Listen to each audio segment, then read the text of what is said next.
faire? Qu'est-ce que vous aimeriez accomplir pour cette année 2024? Et également, posez-vous aussi la question,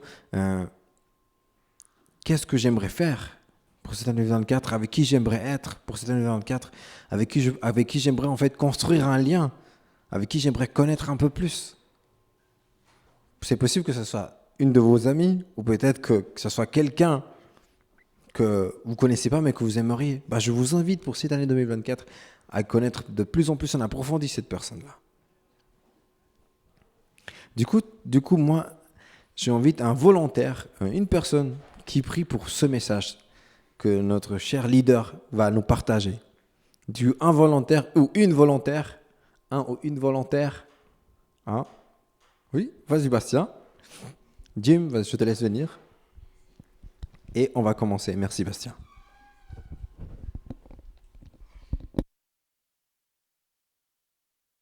Alors, on va prier ensemble. Seigneur, je te remets ce moment entre tes mains. Merci de nous avoir tous amenés ici en ta présence. Merci pour Jim qui a eu à cœur de nous partager ce message important que tu lui as placé, Seigneur. On prie que tu le guides vraiment, que ces mots soient tes mots, qu'ils puissent nous toucher au plus profond de nous, et qu'ils puissent vraiment transmettre ta parole et ta volonté à travers ce message. En ton nom, nous prions. Amen. Amen.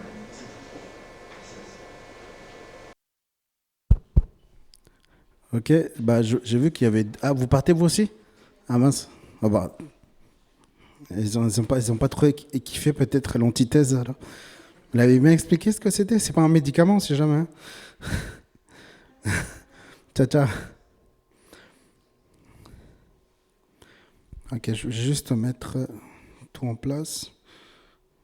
Alors. Vous restez tous manger, non? Il y a une tchouk-tchouka après.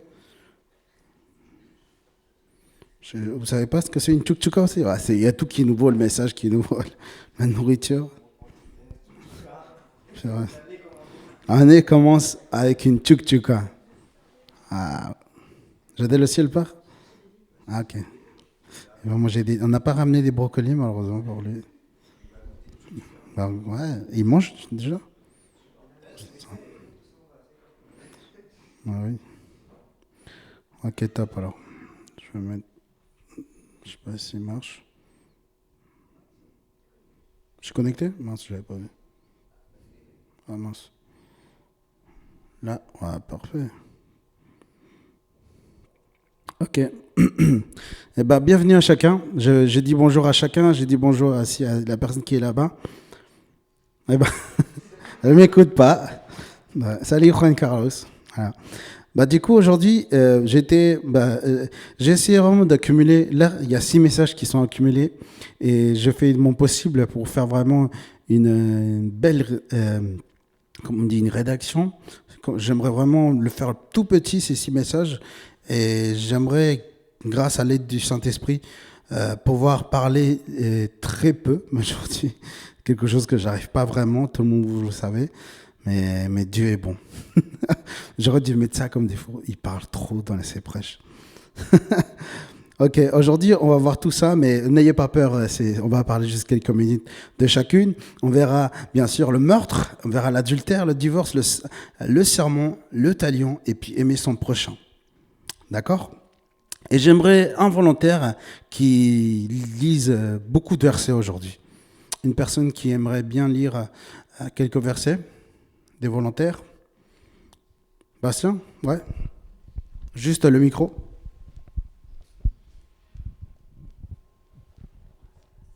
Je me mets où? J'ai des yeux qui marchent presque plus, donc je m'approche. Vous avez appris qu'il a été dit à nos ancêtres, tu ne commettras pas de meurtre. Si quelqu'un a commis un meurtre, il en répondra devant le tribunal. Eh bien moi je vous dis, celui qui se met en colère contre son frère en répondra devant le tribunal. Je me suis perdu. Celui qui lui dit « imbécile » passera devant le grand conseil, et celui qui le traite de fou est bon pour le feu de l'enfer. Si donc, au moment de présenter ton offrande devant l'autel, tu te souviens que ton frère a quelque chose contre toi, laisse là ton offrande devant l'autel et va d'abord te réconcilier avec ton frère. Puis, tu reviendras présenter ton offrande. Si tu es en conflit avec quelqu'un, dépêche-toi de l'entendre avec ton adversaire, pendant que tu es encore en chemin avec lui. Sinon, ton adversaire remettra l'affaire entre les mains du juge, qui fera appel aux huissiers de justice, et tu seras mis en prison. Et là, vraiment, je te l'assure, tu n'en sortiras pas avant d'avoir remboursé jusqu'au dernier centime. Vous avez appris qu'il a été dit, tu ne commettras pas d'adultère. Eh bien moi je vous dis, si quelqu'un jette sur une femme un regard chargé de désir, il a déjà commis adultère avec elle dans son cœur. Par conséquent, si ton œil droit te fait tomber dans le péché, arrache-le et jette-le au loin, car il vaut mieux pour toi perdre un de tes organes que de voir ton corps entier précipité en enfer. Si ta main droite cause ta chute, coupe-la et jette-la au loin. Il vaut mieux pour toi perdre un de tes membres que de voir tout ton corps jeté en enfer. Il a aussi été dit, si quelqu'un divorce d'avec sa femme, il doit le lui signifier par une déclaration écrite. Eh bien moi je vous dis, celui qui divorce d'avec sa femme, sauf en cas d'immoralité sexuelle, l'expose à devenir adultère. Et celui qui épouse une femme divorcée commet lui-même un adultère. Vous avez encore appris qu'il a été dit à nos ancêtres, tu ne rompras pas ton serment. Ce que tu as promis par serment devant le Seigneur, tu l'accompliras. Eh bien moi je vous dis de ne pas faire de serment du tout. Ne dites pas « je le jure par le ciel », car le ciel c'est le trône de Dieu, ou « j'en prends la terre à témoin », car elle est l'escabeau où Dieu pose ses pieds, ou « je le jure par Jérusalem », car elle est la ville de Dieu, le grand roi. Ne dites pas davantage « je le jure sur ma tête », car tu ne peux pas rendre un seul de tes cheveux blancs ou noirs. Dites simplement « oui si c'est oui, non si c'est non ». Tous les serments qu'on y ajoute viennent du diable. Vous avez appris qu'il a été dit « œil pour œil, dent pour dent ». Eh bien moi je vous dis, ne résistez pas à celui qui vous veut du mal. Au contraire, si quelqu'un te gifle sur la joue droite, tends lui aussi l'autre. Si quelqu'un veut te faire un procès pour avoir ta chemise, ne l'empêche pas de prendre aussi ton vêtement. Et si quelqu'un te réquisitionne pour porter un fardeau sur 1 kilomètre, porte-le sur 2 kilomètres avec lui. Donne à celui qui te demande, ne tourne pas le dos à celui qui veut t'emprunter quelque chose. Vous avez appris qu'il a été dit, tu aimeras ton prochain et tu haïras ton ennemi. Eh bien moi je vous dis, aimez vos ennemis et priez pour ceux qui vous persécutent. Ainsi vous vous comportez vraiment comme des enfants de votre Père céleste, car lui, il fait luire son soleil sur les méchants aussi bien que sur les bons, et il accorde sa pluie aux justes comme aux injustes. Si vous aimez seulement ceux qui vous aiment, allez-vous prétendre à une récompense pour cela ? Les collecteurs d'impôts eux-mêmes n'en font-ils pas autant ? Si vous ne saluez que vos frères, que faites-vous d'extraordinaire ? Les païens n'agissent-ils pas de même ? Votre Père céleste est parfait. Soyez donc parfaits comme lui. Merci Bastien. Waouh, sacrée lecture, hein. En fait, le boulot du prédicateur, c'est de prendre des versets et puis de les étudier, de les examiner, et afin de comprendre de ce que les premières personnes qui ont écouté les textes et de pouvoir les appliquer à notre monde d'aujourd'hui. C'est ce qu'on appelle la contextualisation. Du coup, c'est mon job aujourd'hui, c'est de contextualiser le meurtre, l'adultère, le divorce, le sermon, le talion, et puis aimer son prochain. J'ai du boulot aujourd'hui. Et merci à Bastien d'avoir lu. Qu'est-ce que c'est une antithèse ? Avant de pouvoir de commencer le sermon, il y a 6 antithèses que le Seigneur Jésus va pouvoir aborder dans le sermon sur la montagne. La définition, je l'ai pris dans le dico du Robert, c'est l'opposition de 2 pensées, de 2 expressions que l'on rapproche dans le discours pour en faire mieux ressortir le contraste. Dictionnaire Le Robert. J'aime beaucoup le dictionnaire Le Robert, pas toujours dans toutes les définitions, mais mon dictionnaire préféré, c'est Le Robert, c'est jamais. Du coup, voilà ce que c'est une antithèse, d'accord ? À cette époque-là, il y avait ce qu'on appelle cette culture comment on appelle, socio-éducative, voilà, où il y avait une certain personnage. On les appelle les rabbins, les scribes ou les spécialistes de la loi, les docteurs de la loi, qui enseignaient la parole du Seigneur. À cette époque-là, ils n'avaient pas plein de sortes de Bibles. Ils n'avaient pas telle Bible, telle traduction. Il n'y avait que quelques rouleaux. Et bien sûr, quand les gens voulaient entendre un petit peu de la parole de Dieu, ils allaient au temple ou ils allaient chez quelqu'un qui s'était fait une copie du rouleau de la parole du Seigneur, qu'à cette époque-là, c'était plutôt le rouleau d'Isaïe ou le rouleau de la loi de Moïse. D'accord? Est-ce qu'on a compris ce que c'est une antithèse? C'est bon? D'accord? Alors, je vais encore dire quelque chose sur ça, c'est qu'il y a la thèse des rabbins de cette époque-là.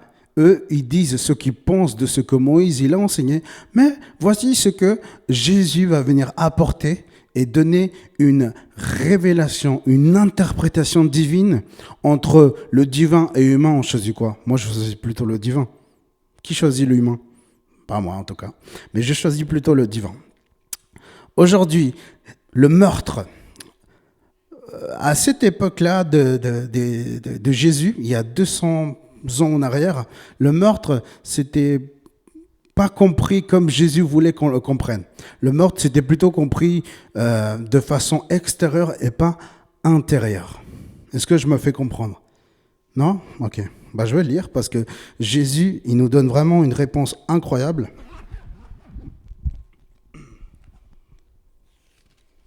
Voici ce que dit Jésus dans Matthieu chapitre 5. On reste toujours dans Matthieu chapitre 5, verset 21. Il dit, vous avez appris qu'il a été dit à nos ancêtres, tu ne commettras pas de meurtre. Et voilà, si quelqu'un a commis un meurtre, eh bien, moi, je vous le dis. Et voilà ce que c'est la thèse du Seigneur Jésus. Il dit, moi, je vous dis, celui qui se met en colère contre son frère, on répondra devant le tribunal.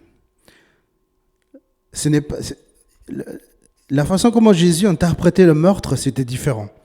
Se mettre en colère, c'est encore pire. C'est presque pareil que le meurtre. Se mettre en colère contre son frère. Mais se mettre en colère comment? Parce que se mettre en colère, c'est bien. Ce n'est pas mauvais, vous savez. Mais il faut se mettre en colère justement, de la bonne manière.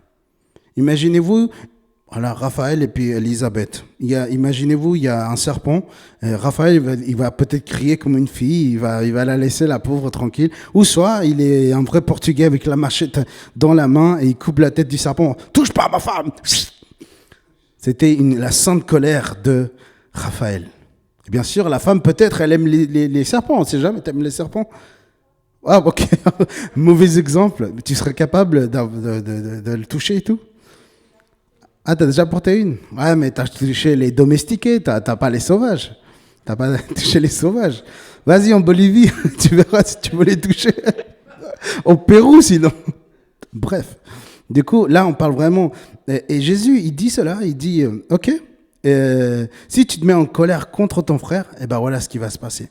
Tu vas aller devant le tribunal. Et après, il le dit, si tu traites d'imbécile ton frère... eh bien, tu vas aller devant le Sanhédrin. Mais si tu traites de fou ton frère, eh bien, tu vas aller dans le feu de l'enfer. Il y a 3 catégories. Tribunal, Sanhédrin et le feu de l'enfer. Le tribunal, on pouvait le comprendre comme le grand tribunal divin du Seigneur à la fin des temps, dans les temps apocalyptiques. Mais on peut comprendre aussi comme le tribunal des hommes de cette époque parce que le peuple de Dieu se trouvait, on va dire, en exil à cause des Romains. D'accord?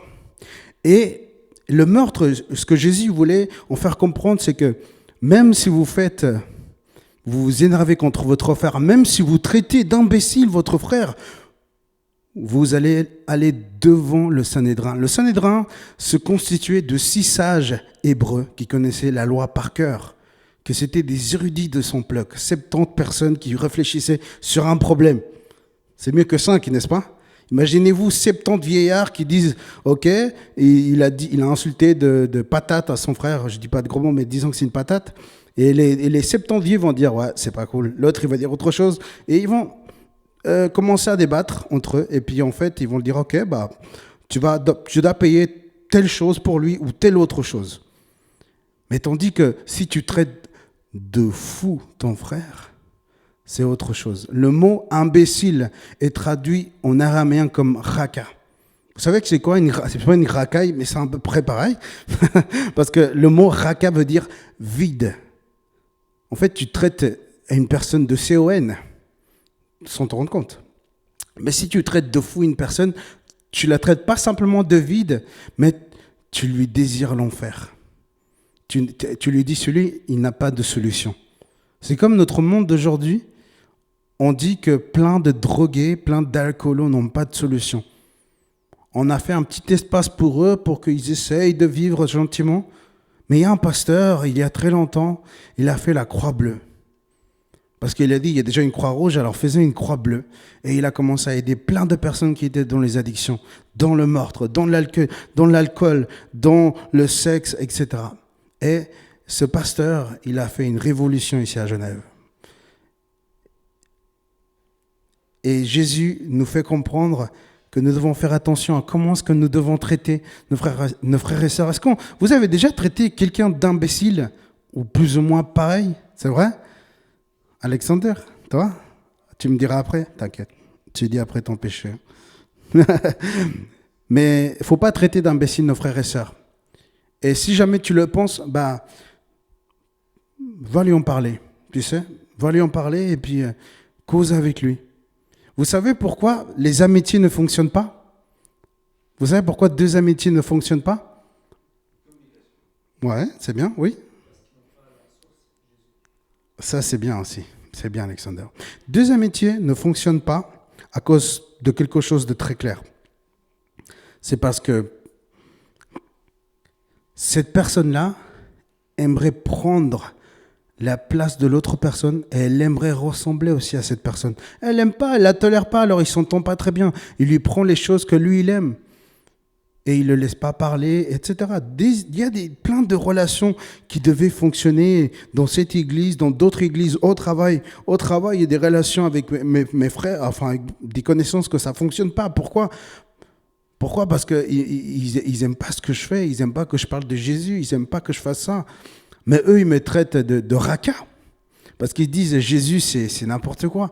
Mais franchement, je leur dis non, mais Jésus, c'est tout. C'est comme l'a dit le gars au podcast. On a dit à un gars on l'appelait Jésus à l'école. Il y a Jésus qui arrive. Mais c'est bien, c'est une insulte pour eux, mais pour nous, c'est glorieux. Ils arrivent à voir Jésus en nous. C'est génial, ça, n'est-ce pas? Et mes frères et sœurs, et je finis par cette thèse de Jésus, c'est que n'insultons pas nos frères et sœurs d'imbéciles. Pourquoi? Parce que sinon nous allons aller devant le tribunal. N'insultons pas de fou notre frère, car sinon nous allons aller en enfer. Pourquoi aujourd'hui il y a plein de personnes qui ont arrêté d'évangéliser? Parce qu'ils traitent de fou les gens. Ils disent, mais celui-là il ne vaut pas la peine, il est fou, il lui manque une case. Il y a des gens qui disent, non, il mange un sandwich. Oh, il écoute de la musique. Ou il fait n'importe quoi. Vous les traitez de fous sans faire exprès. Et vous les envoyez tous là-bas. Vous les traitez vraiment comme ça. Et voilà ce que Jésus veut nous faire comprendre. Vous tuez ces personnes. Je vous ai fait porteur de lumière. Vous êtes la lumière de ce monde. Vous êtes le sel. Vous avez reçu la bonne nouvelle et vous ne voulez pas la partager? Partagez-la avec vos frères, vos sœurs, vos oncles, vos tantes, avec toutes les personnes que vous aimez. Moi, j'ai prêché la parole même à mon chien. Et je l'ai même appris à prier avant de manger. Parce que chez moi, c'est tout ou c'est rien. C'est comme ça chez moi. Et Joseph, il sait, quand je prie avec Kaiser, je lui dis Amen. Et il mange après. Je ne sais pas si les chiens vont se sauver. Aucune idée, mais si c'est le cas, trop stylé. Il y a quelque chose qui s'est passé à la Genèse. Et voilà pourquoi Jésus parle du meurtre. Genèse chapitre 4, verset 8. Mais Caïn dit à son frère Abel, allons au champ. Et alors ils furent dans les champs. Et Caïn se jeta sur son frère Abel et le tua. Le premier meurtre, le premier crime a été un homicide. Pourquoi est-ce que Caïn a tué Abel? Parce qu'il était jaloux. Parce qu'il était jaloux, il a dit, papa Dieu, il a préféré ce que tu fais, c'est pas trop bien. Et qu'est-ce qu'il a fait? Bon, je vais le tuer. Homicide. Voilà pourquoi les relations ne fonctionnent pas. La jalousie. Parce que quelqu'un est là, et toi tu es là. Mais c'est pas grave. Devant Dieu, on est tous pareils. Et si Dieu t'a élevé quelque part dans un travail, dans un poste, sois heureux pour cette personne. Ne critique pas ce qu'il fait. Aide là. Et soutiens-la surtout. Moi, j'ai toujours soutenu mes leaders. J'ai toujours soutenu les personnes, mes frères aussi. Et c'est ce qu'il faut faire. Et pas faire comme Caïn et tuer son frère. Ce sont des choses que fait la jalousie. Elle fait qu'on puisse tuer notre frère. L'adultère. Bon, je ne vais pas demander qui a adultéré parce que c'est pas une bonne question de ma part. Mais l'adultère, on pense qu'on peut simplement le vivre dans le mariage. Et ça, j'ai beaucoup essayé d'expliquer à plein de personnes, aux mariés, aux non-mariés, aux célibataires et même ceux qui sont en couple. Quelqu'un peut me donner une définition de l'adultère? Peut-être? Oui. Ouais, c'est bien, c'est bien. Ça, c'est la typique définition qui est géniale, d'ailleurs, je trouve. Mais c'est bien, c'est bien. Et c'est ce que je fais, Alexander, tu as raison. En grec, c'est... Qui peut le lire? Je l'ai traduit comme on le lit en français, normalement. Allez, qui se lance? Juan Carlos. Non, il est occupé. Vas-y. Epitoumeo. Dites epitoumeo. Epitoumeo, c'est quelque chose que... Non, epitoumeo, c'est pas du tout l'adultère. L'adultère, en hébreu, j'ai oublié le mot, je ne l'ai même pas noté. Mais l'adultère, c'est quelque chose. C'est même quand on est en relation avec le Seigneur, quand on est en relation avec Dieu, vous savez ce qui se passe? Quand nous désirons autre chose que Dieu, ça devient un adultère. Parce que tu es en train d'être... De quoi? Vous ne savez pas, vous faites tous les jours. Mais allez, tu es... Ouais, je l'écris ici en plus. Oui, exactement. Tu désires autre chose que le Seigneur. Et c'est pas bon cela, n'est-ce pas? Quand tu désires autre chose que le Seigneur, les mariés sont sauvés parce que c'est écrit ton homme sera pour ton homme sera pour toi et ta femme pour toi. Donc ça va les mariés. Mais quand tu désires autre chose que le Seigneur, et le Seigneur dit ça dans le Sermon sur la montagne, il dit attention, il a dit attention avec vos désirs, attention à ce que vous désirez parce que sinon ça va mal se passer. Et le désir, c'est quelque chose que nous devons faire très attention. Excusez-moi, je me suis confondu avec la définition du désir et la définition de l'adultère. Le désir, c'est quelque chose que nous devons faire super attention. C'est mettre son cœur sur cette chose-là ou sur cette personne-là. Nous pouvons mettre nos désirs sur le Seigneur, n'est-ce pas? Et c'est tout à fait génial. Nous pouvons mettre notre désir sur la personne qu'on aime. Et c'est totalement bien. Mais est-ce qu'on peut mettre notre désir sur une femme qui ne nous appartient pas? Est-ce que nous pouvons mettre notre désir sur quelque chose qui va nous faire mal à notre santé? Je ne parle pas du café parce que j'aime le café, mais ça me réveille le matin. On dit que c'est mauvais, mais moi je trouve que c'est bon. Mais quand nous désirons quelque chose qui ne vient pas de la part de Dieu, c'est mauvais. Et cela nous fait du mal. Et ça me rappelle d'ailleurs un des versets les plus connus de toute la Bible, et je vais le dire plus tard aussi, c'est que vous vous souvenez, Proverbe 4, 23, garde ton cœur, car, exactement, et je l'ai dit plus tard, quand la Bible parle du cœur, elle parle de l'être humain, de son âme, de son authentique moi. En gros, la Bible nous dit, garde-toi, car sinon c'est de là que tout va commencer à mal y aller. C'est bien de mettre son désir sur des études, parce que quand on désire réussir, c'est génial. Quand on met tout sur nos études. Mais par contre, si tu mets tout ton désir en faisant les maths, mais en même temps, il y a les réseaux sociaux, tu es divisé et ton cerveau, il divague. Il divague ton cerveau. Mais par contre, si tu te concentres sur une seule chose, tu mets ton désir sur une seule chose, tu vas réussir. Est-ce qu'il y a des gens qui ont déjà réussi des diplômes ici? Tout le monde, génial. Pas toi? C'est vrai? T'as pas fait l'école primaire? Ah, il n'y a pas de diplôme? C'est vrai? Ah, bon, en Amérique latine, il y en a normalement. Ah mince, ok. Eh tu vas réussir, t'inquiète mon frère. Ben oui, ça va arriver. Et ce fait-là d'avoir le diplôme, ça fait plaisir, hein?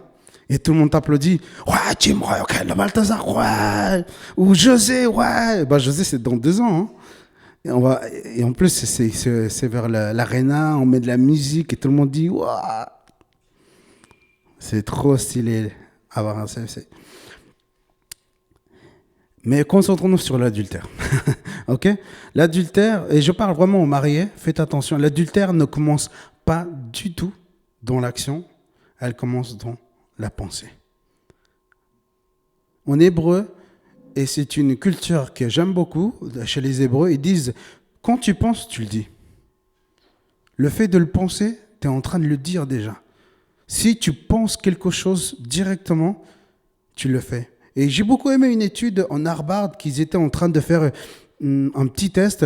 Ils ont mis 5 personnes en train de faire du piano et 5 autres personnes qui imaginaient faire du piano avec les mêmes touches et les mêmes notes.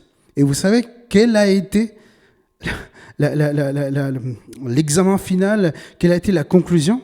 C'est qu'en fait, tu mettais la personne qui a fait du piano pendant 1 heure, elle le faisait bien. Mais tu mettais l'autre personne qui imaginait faire du piano, c'était pareil. Je ne sais pas si vous comprenez ce que je veux dire. Le fait d'imaginer quelque chose te fait sentir déjà ce que tu es en train de le faire. Si tu imagines que tu vas échouer, mon frère, tu vas échouer. Si tu imagines que tu vas rater tes études, tu vas rater tes études. Si tu imagines que... Voilà. Et je voulais simplement partager ça parce que je trouve que c'était super important. C'est Harvard quand même. Mais la Bible nous dit, Jésus nous dit déjà cela avant Harvard. Il nous dit quoi? Il nous dit que tout commence ici. Tu le fais déjà ici, et ben tu le feras après. Et c'est normal. Tu le penses dans ta tête que tu vas commencer à regarder les autres femmes, et ben tu vas le faire. Et c'est normal. Sauf si tu t'appelles Moïse et que tu veux comme ça, raide, ou Jésus. Mais il n'y a pas de Moïse ni de Jésus ici, n'est-ce pas? Il n'y a pas de gens parfaits. Du coup, fais attention quand tu penses à quelqu'un d'autre. Parce qu'il se peut que tu sois infidèle déjà à la personne que tu aimes. Et ça, je le dis vraiment avec beaucoup d'amour. J'ai trouvé 2 méthodes pour arrêter cela. J'ai énormément aimé Job. Au bout d'un moment, dans mon époque, je regardais des choses qui n'étaient pas bonnes sur Internet. On appelle la pornographie, et suite à la pornographie, il y a ce qu'on appelle la masturbation. D'accord? Et je lis le livre de Job, chapitre 31, verset 1, et Job dit, je fais un pacte avec mes yeux, et je dis que je ne regarderai pas de femme vierge. Waouh. Voilà la première solution de Job. Ok, mon défaut, c'est les femmes. Qu'est-ce que je fais? Je fais un pacte avec mes yeux. Je dis, je ne regarde pas celle-là. Vous savez ce que j'ai fait? J'ai fait pareil. Je dis, mon défaut, moi, c'était la piscine. À la piscine, tu regardes toutes les personnes là-bas. Et là-bas, tu ne vas pas voir des mamies avec leurs grandes robes. Tu vas voir des femmes qui sont courtes tenues. Et puis, il y a les désirs qui vont commencer à porter. Et sans t'en rendre compte, tu tombes dans le désir de vouloir avoir ces autres personnes. Et j'ai dit, Dieu, tu sais quoi? Moi, la piscine, c'est non, j'ai dit. Parce que c'est là-bas que mes tentations commencent. Et c'est là que je vais mettre un terme. Alors, qu'est-ce que je fais? J'ai dit, Dieu, mais je pars quand même au lac. Alors, qu'est-ce que je fais? Le soir, je vais au lac et je nage. Et j'aime trop ça. Je nage tout seul. Et puis, des fois, il y a un chien, des canards, mais c'est sympa. C'est sympa. Mais moi, il n'y a pas des tentations pour mon cœur. Et qu'est-ce que fait la deuxième solution? Colossiens, chapitre 3, verset 5. L'apôtre Paul, il nous incite à faire mourir ce qui vient de ce monde, de cette terre. Si dans ce monde, tu as appris à faire ça et tu es tenté et tu tombes dans le péché, eh bien l'apôtre Paul dit, meurs, que ceci meure. Et Jésus dira, si ton bras est cause de chute, coupe-la. Alors, attention à ce que nous comprenons dans cela. J'ai beaucoup aimé, il y a un prêtre à l'époque où l'Angleterre, elle commençait à s'élever dans l'évangile. Il y a un des prêtres, il a fait vraiment attention. Il a dit, il a parlé à toutes les personnes qui prêchaient. Il a dit, nous sommes en guerre. Nous allons faire attention à ce que nous prêchons, parce que si nous prêchons de se mutiler la main, on va voir tous nos soldats sans aucune main. Et comment est-ce qu'ils vont tirer? Ils ne pourront pas tirer. Alors le prédicateur, il a vraiment mis un accès incroyable sur de ne pas se couper les mains, parce qu'il y a des gens qui se sont coupés les mains parce qu'ils étaient tombés dans l'adultère. Il y a des gens qui se sont enlevés un œil, et ce n'est pas rigolo, vraiment. Et je le dis vraiment avec tout mon cœur aujourd'hui, comprenons la parole, ce que Jésus nous fait remarquer, et personne n'a compris ce verset-là. Moi, je ne l'ai pas compris encore, mais j'ai une interprétation peut-être qui vous conviendra ou pas. Moi, ce que j'ai compris, c'est que s'il y a quelque chose qui fait partie de ta vie, quelque chose qui devient un membre dans ta vie, bah coupe-la. Si c'est un ami, coupe-la. Si c'est ton téléphone, jette-le, change avec un Nokia. Si c'est ton ordinateur, change-le, change, mets des contrôles parentaux. Si c'est peut-être ta tablette, si c'est peut-être tes amis, coupe tes relations. Si peut-être c'est ta petite amie, coupe ta relation.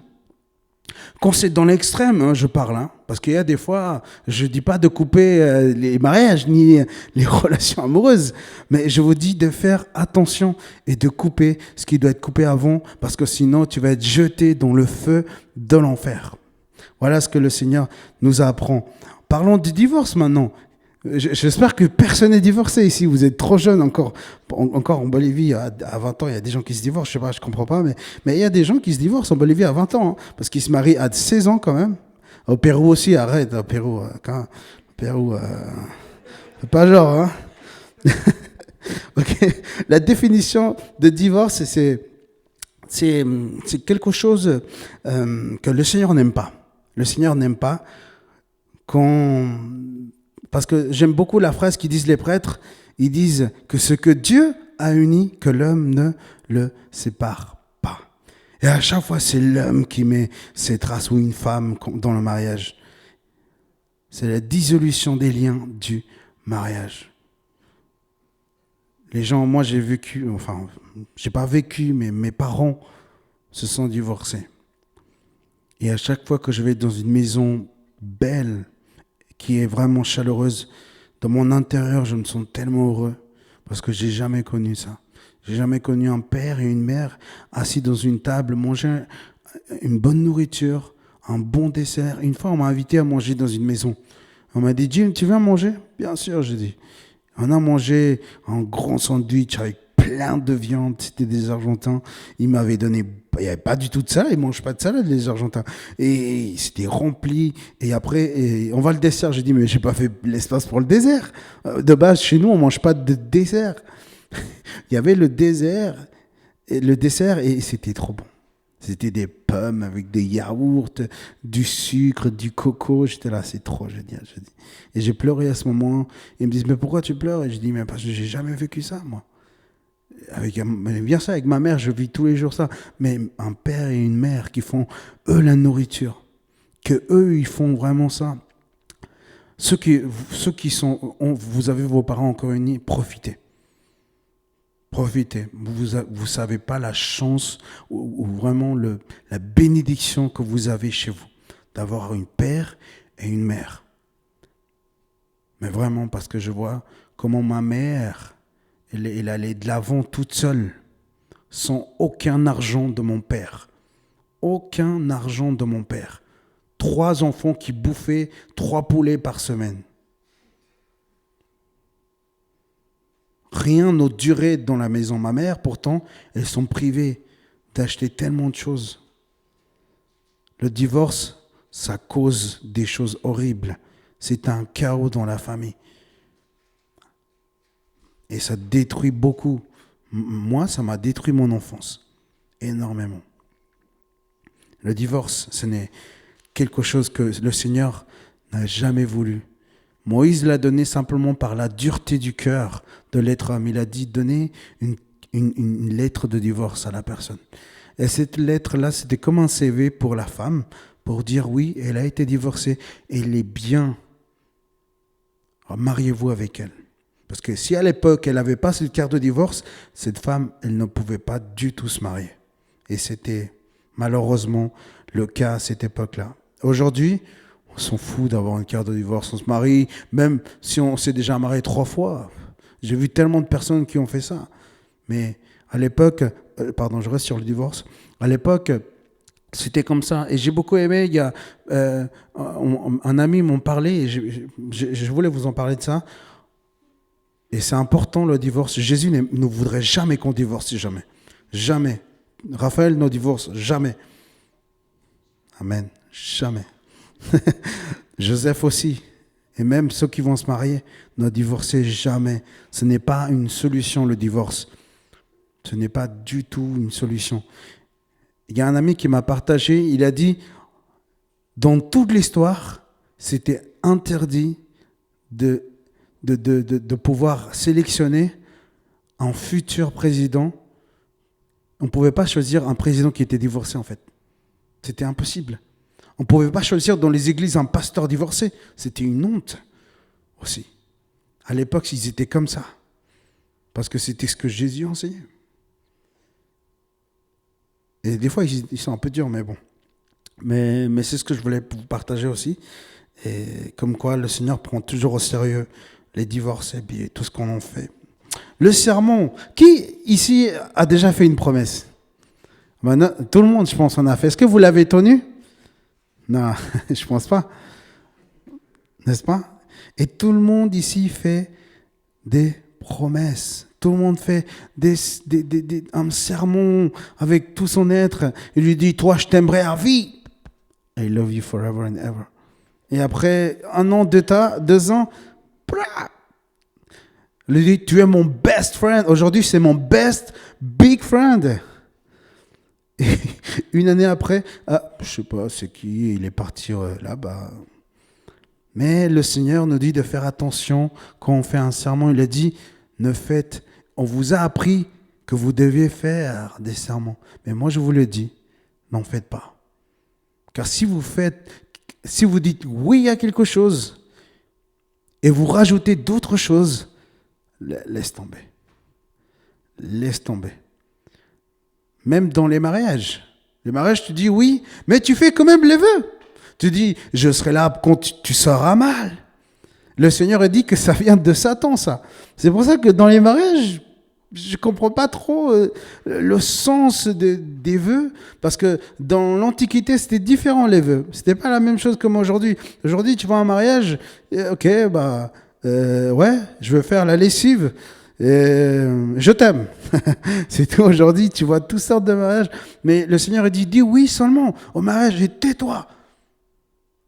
Aime-la telle qu'elle est et vous allez avancer dans l'avenir. Vous allez avancer. Et si tu ne peux pas le faire, dis non. Si tu ne sais pas faire la vaisselle, dis non. Je ne sais pas faire la vaisselle, mais enseigne-moi quand même. Ou acheter une machine pour laver les assiettes. Ou si tu ne sais pas ranger les choses, parle avec ton couple. Et la même chose dans l'église. Tu t'engages à faire quelque chose, fais-le dans l'excellence.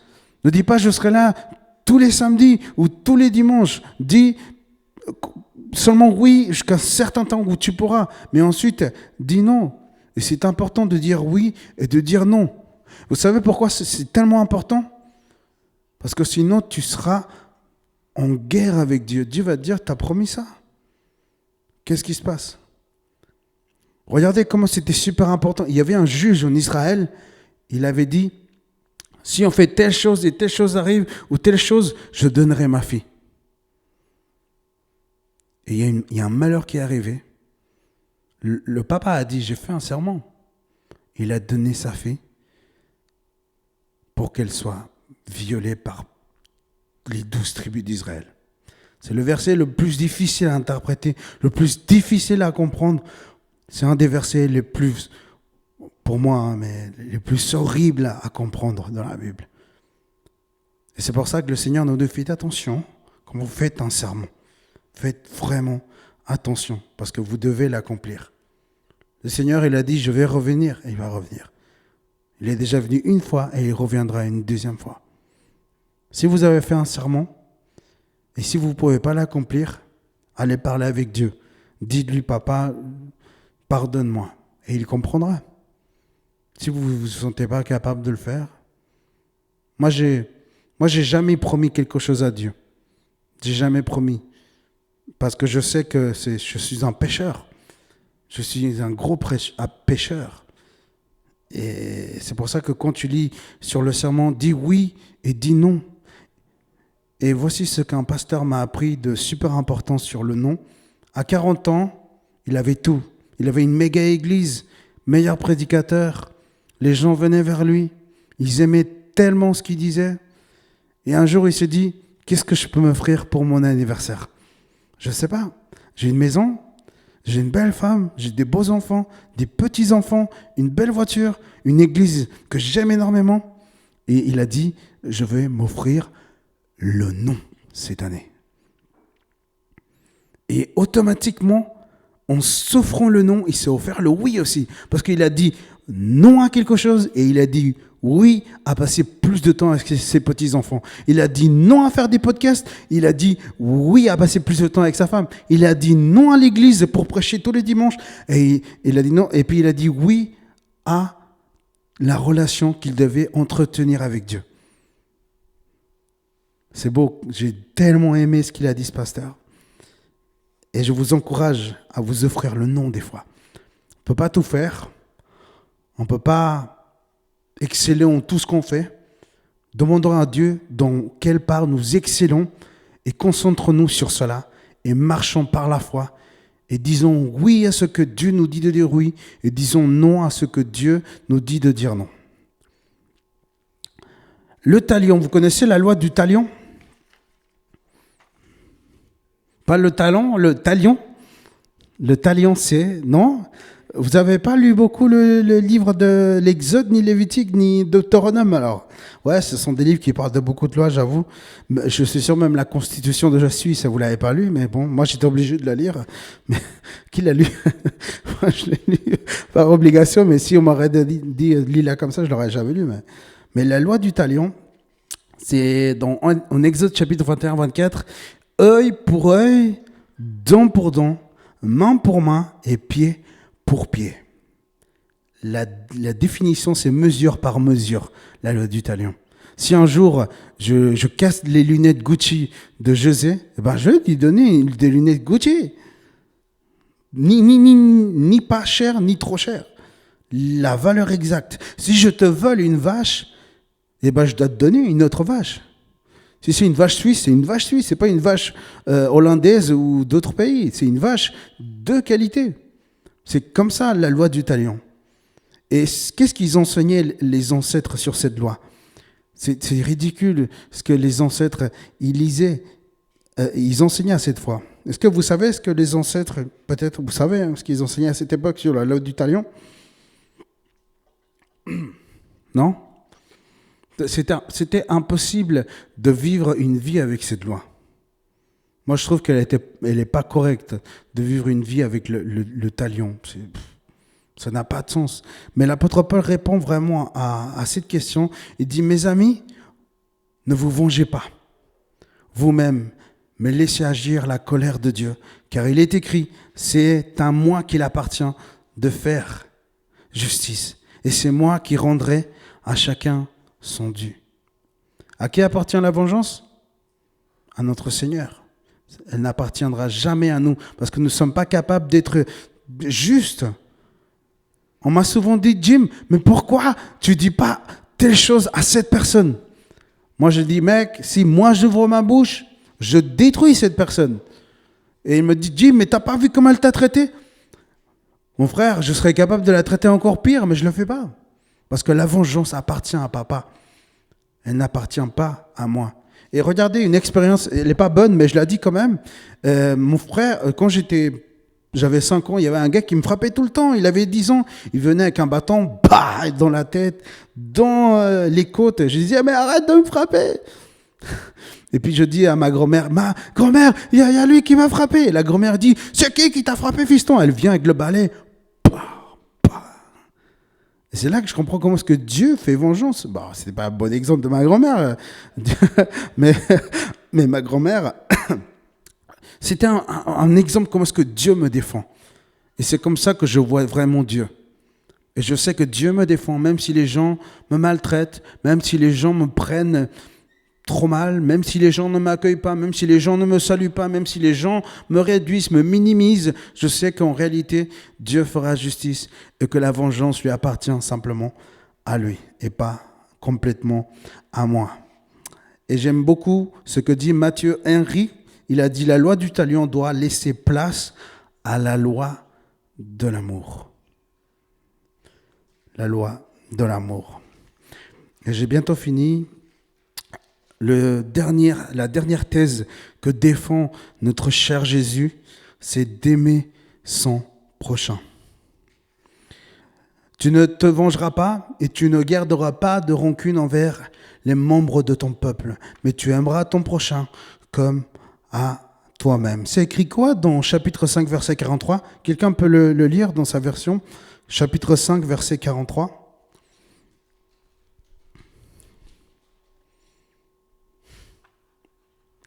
« 5,43 » Matthieu.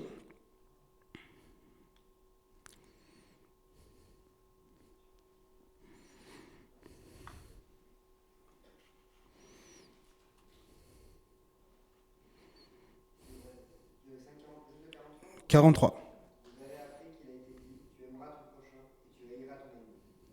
Ouais. Vous ne trouvez pas qu'il y a un truc qui manque là ? Voilà ce que Jésus va faire une contre-thèse. Il vous a été appris qu'il fallait détester. Mais Jésus, il dit autre chose. Il dit d'aimer son prochain. C'est différent, n'est-ce pas ? C'est pas la même chose.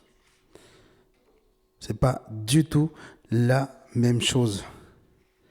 Et dans ce verset-là, comme je vous disais, ils avaient la loi, mais ils en faisaient ce qu'ils voulaient.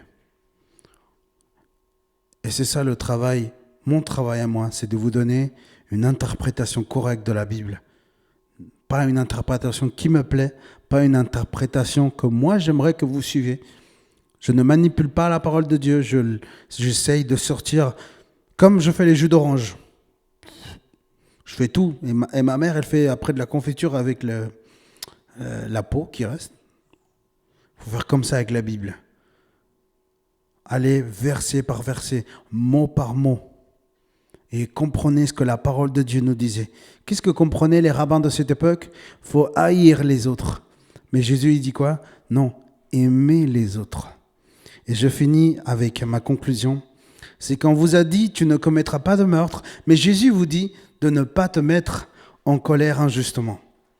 De ne pas rabaisser d'imbéciles les autres et d'arrêter de traiter de fou ton prochain. Deuxième chose, c'est que vous avez appris qu'il a été dit, tu ne commettras pas d'adultère, mais Jésus vous dit, garde ton cœur afin que plus tard, il puisse t'utiliser et prends des choix pour en finir. C'est pas grave si tu perds des amis, un poste de travail. Fais de l'Éternel tes délices et il te donnera ce que ton cœur désire. Troisième chose que Jésus défend contre les rabbins de cette époque, il a aussi été dit, si quelqu'un divorce avec sa femme, il doit lui signifier par une déclaration écrite.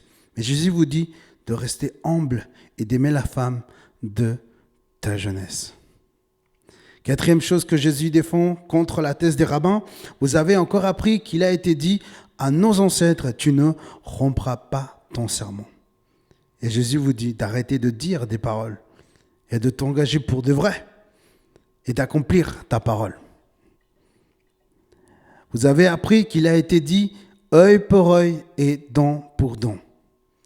Et Jésus vous dit, deviens un agneau comme lui. Ne romps pas mal par mal, mais sois exemplaire et deviens plus comme lui. Et dernière chose, vous avez appris qu'il a été dit, tu aimeras ton prochain et tu haïras ton ennemi. Ça, c'était l'enseignement des rabbins de cette époque. Mais Jésus vous dit, votre Père céleste est parfait. Soyez donc parfaits comme lui, il est parfait. Amen. Jésus, je te remercie vraiment pour ces moments où tu nous as enseigné, Seigneur. Je n'ai fait que transmettre, de raccourcir ces thèses que tu as défendues avec tellement d'amour et tellement de courage. Et je te remercie parce que être devant des gens qui connaissent énormément, mais toi qui tu es la vérité, toi qui es la vérité, et tu as enseigné avec autorité. Je te remercie et je te bénis, Seigneur, et bénis-nous par ta parole et sanctifie-nous afin d'être plus comme toi et le Père. En Jésus. Amen.